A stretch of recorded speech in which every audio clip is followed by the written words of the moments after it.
attached to my rocks. It's all I've got. So we meet people all the time who say, oh, I'm in material life, I'm suffering, I have so many problems, I wish I could be there with you guys in Chile, but I'm attached, and I've got this and that and the other thing holding me back, and and blah, blah, blah. Just a bag of rocks. All of that is only going to give you so much suffering. Try to understand. The modes of passion and ignorance, all they give you is more ignorance and more suffering.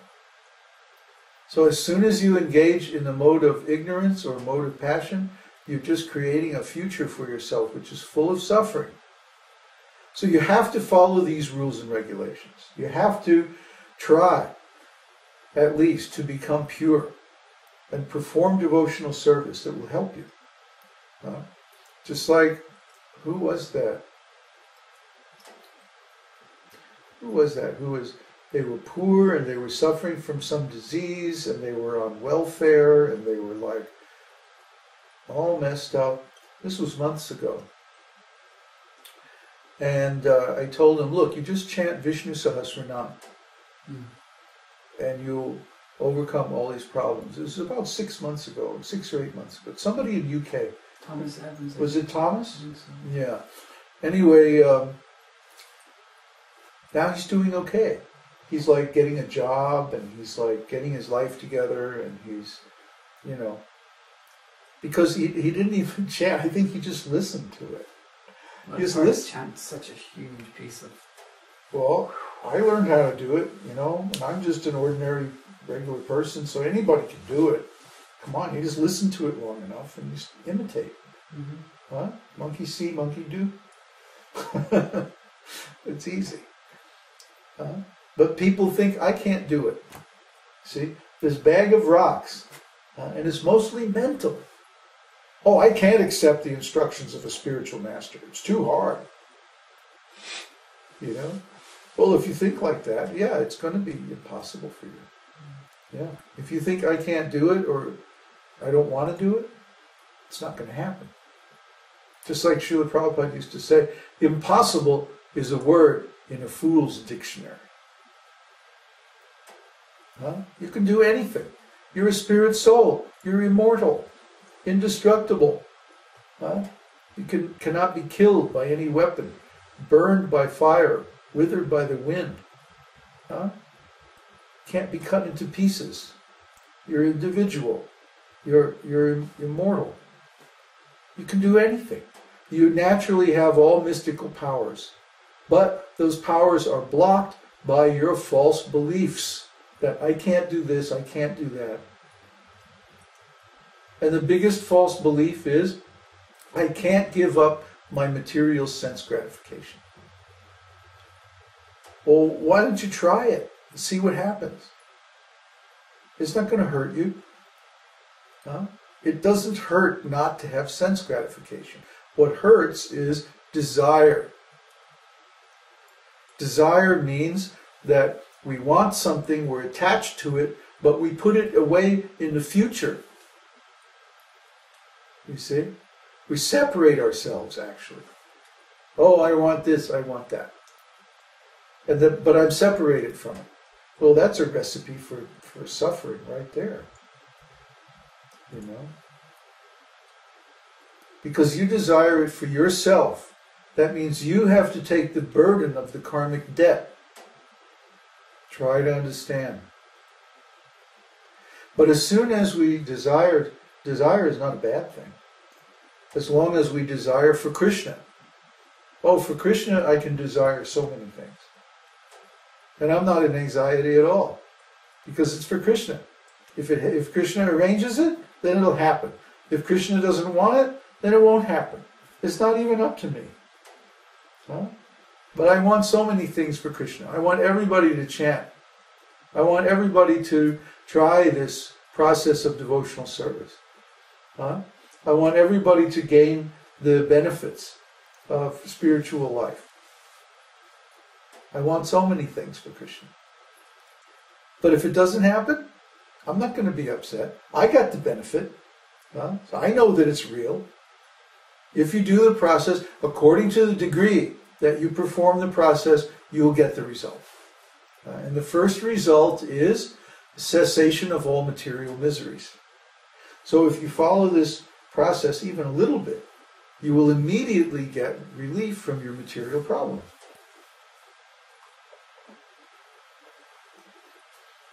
According to the degree, ye yata mang prapadyante, according to the degree that they surrender, I give the result.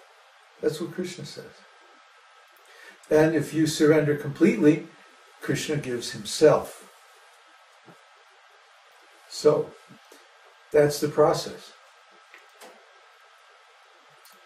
I don't know, is there anything more that we could say about that?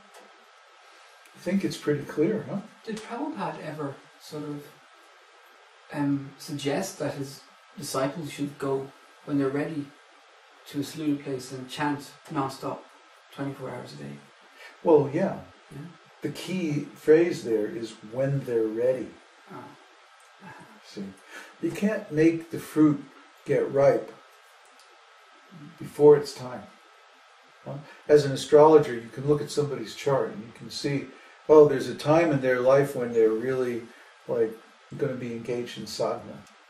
You know, when there's an opportunity to really go for full enlightenment, full realization.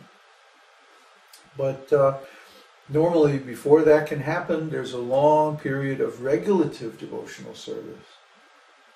Why? Because the mirror has to be scrubbed clean. The mirror of the mind. Right now, the mind is full of so many dirty things, so many material contaminations, due to our long association with material nature. But after many years of chanting and devotional activities, then the mirror of the mind becomes clean and can reflect the actual reality of Krishna. And we also need the scriptures. The scriptures help us calibrate, you know. It's like the test pattern on a TV. You know why they have the test pattern on the TV? Is so you can calibrate the tube. In the old days they had the tube, you know. So they had this test pattern with some geometric form. And if you're an electronic technician, you could move the magnets and adjust the voltage and stuff on the tube to make the geometric pattern come out right. And that was calibration, right? Now they have a similar thing with colors. But anyway, the test pattern is there to like calibrate the receiver so that the picture comes out accurate. Similarly, the Vedic instructions are there so that we know what we should expect to see when we come in touch with Krishna, what we should expect to experience. Are they having trouble? Yeah, got disconnected, but now it's back. Just the video? No, both. Oh, sound is back now? It's back. Yeah. Okay. We're transmitting this over the internet, so occasionally we have some packet loss and stuff. So anyway, the philosophy is there to show us what we should expect. Even though we can't really understand these things just by philosophy. Our reason, our intellect is too poor. It's not powerful enough. But it gives us some idea what we should expect. And all the stories in the scriptures are true. And they're there to instruct us and show us what happens when a living entity comes in contact directly with God. So we should learn these stories so that we know what to expect when we attain that liberation or that self-realization ourselves. So what time is it? 1:15. Okay. So let's open up for questions and answers on this topic.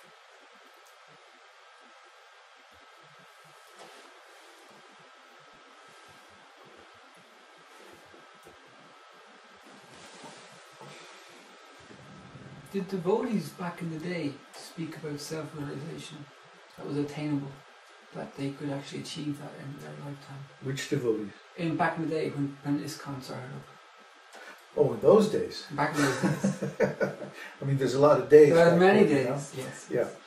Well, yeah. But over time, what happened in ISKCON was the mood developed that you can't attain self-realization. Already they got in front of... Only Srila Prabhupada is self-realized. You're not going to make it. Don't even try. Yeah. Just perform this regulative devotional service, and that's all you're going to get to this lifetime. Which is a shame. It's a real shame because it discouraged devotees from attaining the higher levels of devotional service. You know, it's one of those things that if you think you can't do it, then there's no way you can do it. You know, so you have to have a positive attitude. And Vedanta Sutra explains very clearly in the third adhyaya that as long as you don't have